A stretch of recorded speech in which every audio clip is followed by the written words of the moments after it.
Hello, I'm Brandon. This is my game for Des105. So it's top down, so we use arrow keys, W, S and D to move. Left clicking shoots a little laser that shoots these enemies. Enemies will take damage and randomly drop hearts or coins on death. That takes us to the second level. These holes will randomly spawn enemies. It's seen down there very quickly. You can see coins and hearts are going up. If I can get the heart very quickly, there, screen saving increase heart. You can end the game very quickly by doing that. And if you happen to die, we take it to the game over screen, play again, just takes us back to the main menu. Here's the code. This is the game manager. Very simple game manager. It is a singleton, obviously, so we want to only have one instance. So if there is an instance and the instance isn't this, we want to destroy it and make sure that this is the only instance, so that we keep this one game manager here forever. Down here we set up the scene and then we spawn the player. When we're spawning the player, if we ensure that there is a player spawn point, so we don't want to spawn it in the menu, we want to spawn in the player at the player spawn point using this spawn point variable script up here. And we just set the virtual camera to follow the player. We want to set up the scene every time the level is loaded. And we have this to just push into the next scene used by the buttons. This is also used by the buttons, and this is used by the game over button. The camera manager, also very simple, just using the Cinemachine virtual camera in order to follow the player. Again, it's a singleton, and we basically just store, this basically just stores a easy to find virtual camera variable, so we can access the virtual camera from anywhere else. This spawn point one is also quite simple. We just we can use the spawn object, with public, so in the inspector we can decide the prefab to spawn, and it will spawn in with the position of the object that it's attached to, and with no rotation, and a return null just to stop errors if there is no prefab to spawn. And if we have a greater repeat interval, say for the enemies to spawn at a specific time, we can invoke repeating, which means it will call the method repeatedly at intervals of repeat interval. This is the character script. This is an abstract class, so it can't be instantiated on its own, and it's inherited by player and enemy because we want player and enemy to share similar things like health up here. We want them both to die, we want them both to be able to be set, we want them to be damaged, but because they're abstract, they won't be inherited and overridden in the player and enemy scripts respectively. So here we have another override to kill character, so the base kill character, so we basically just take the same base, which is destroy, so the player is destroyed, then we destroy the health bar and the coin counter, and we load the game over screen. We have the reset character, which is called whenever we want to reset a character in a scene, and if we want to, every time we start a scene, we want the character to remain the same. So we hit the health to the starting health, which is set at 3. We want to instantiate the health bar and the coin counter, and we want to call the heart bar update and the coin counter update. These will update the heart bar and the coin counter. This is the start bar. This is not the start bar, this is the start method, and in the start method there's a for loop, and this for loop assigns the hearts array to the game object hearts, depending, because we have hearts saved as 0, 1, 2, 3, 4, 5, so we can just really easily assign it to that array, and we call the health bar and coin counter to it again. These update the health and the coin, very simple. This is heart bar update. We have this little thing just to make sure that health never exceeds the number of hearts, and we check here. Using this for loop, we access the hearts length of our array, and we say if the health is greater than the current sprite in the array, which is this one, then that heart must be full, and if it's not full, it must be empty. And then this double checks and enables or disables if I is greater than a number of hearts. And down here we have an update to the coin counter, which just accesses the text and says the number of coins is increased. This is the movement controller, very basic movement controller. So we map the states of the character to certain int values, which will help with the animation state. When we want to decide which animation state to go for. We store local copies of Animator and Rigid Body 2D. We want every time we update to update the state.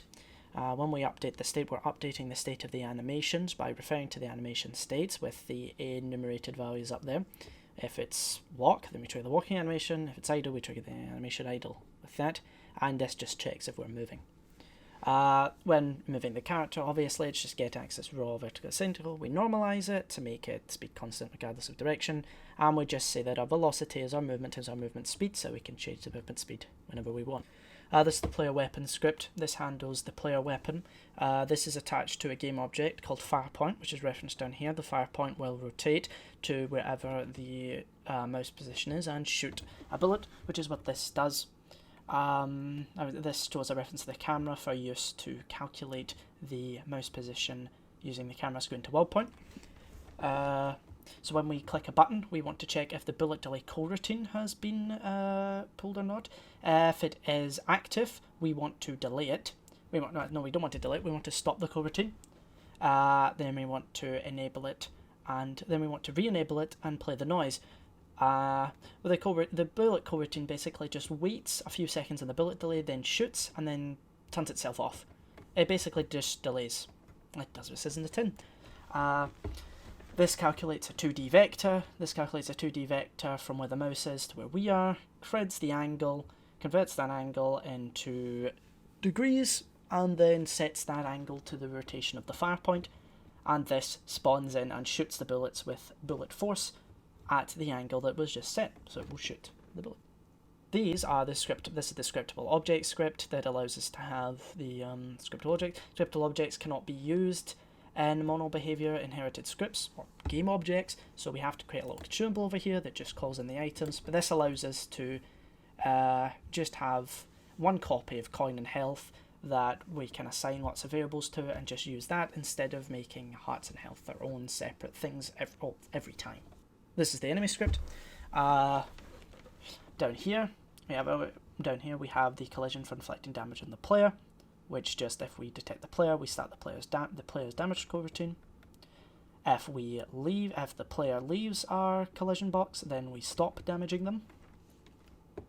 This is the damage character, so it will do damage, play a little noise, print damage, and if the health is 0, it will kill character and spawn loot. 31. The reset character just resets the enemy by setting its health back to starting health, and on enable it resets. And the spawn loot will get a random number between 0 and 1, so either 0 or 1, basically 50-50 coin flip, and we instantiate the potential loot using the item random array, which is set up there, and is set up to either the coin object or the heart object. So either a 50-50 chance that a coin or heart will spawn from this, and then destroy it after 10 seconds to clean up the map. This is the wander script. This basically makes the enemy wander. We have a lot of stuff here. We're storing references. We've got a coroutine, a bunch of integers here, which we can store chase speed, walk speed, direction change interval. A boolean is if we want the thing to follow the player, which is true because this is an enemy. We store references to the animator. We set the walk speed to the current. We set the current speed to the walk speed, and we start the wander coroutine, which will loop indefinitely, and we'll choose a new endpoint indefinitely. Endlessly wandering. It will stop if the character is already moving. This starts the move coroutine and stores a reference to it, and this one delays the loop for a duration change interval. This choose new endpoint screen. It chooses a new endpoint based on the angles keeping the character walking. We add a new random angle to the current angle. We loop the current angle value to 0 and 360, so it's always between that, whereas it would be over the degrees. And then we would convert this angle into a 3D vector, and we add the result to endpoint. We convert it into a 3D vector by using vector 3 from angle, which puts in a degrees angle, turns into radians, and then makes it into a vector. This calculates the magnitude between where we are and where we want to go. We use float epsilon instead of 0 with floating numbers because they can get a bit annoying. If we're chasing the player, we want to change the end position to where the player is. This animates so we start walking.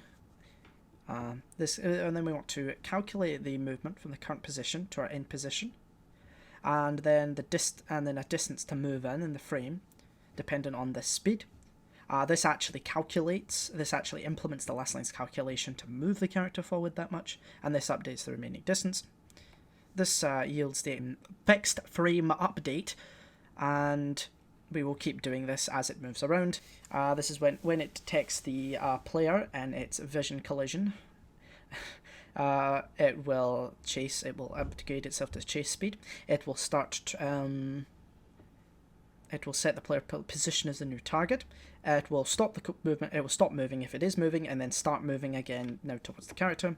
And when it can no longer see the character, it stops for a little bit, starts walking again normally, stops the chase, and then no longer follows the player, and then it will start up the chase again. This is the bullet script for the bullet spawned by the player weapon. We want to detect when we collide with something. We want to first of all take a local copy of the laser explosion. We want to take a local copy of the laser explosion game object. We want to find out if we've collided an enemy. If we have, we take a local copy of the collided enemy, and if the damage coroutine is not on already, we will start it again.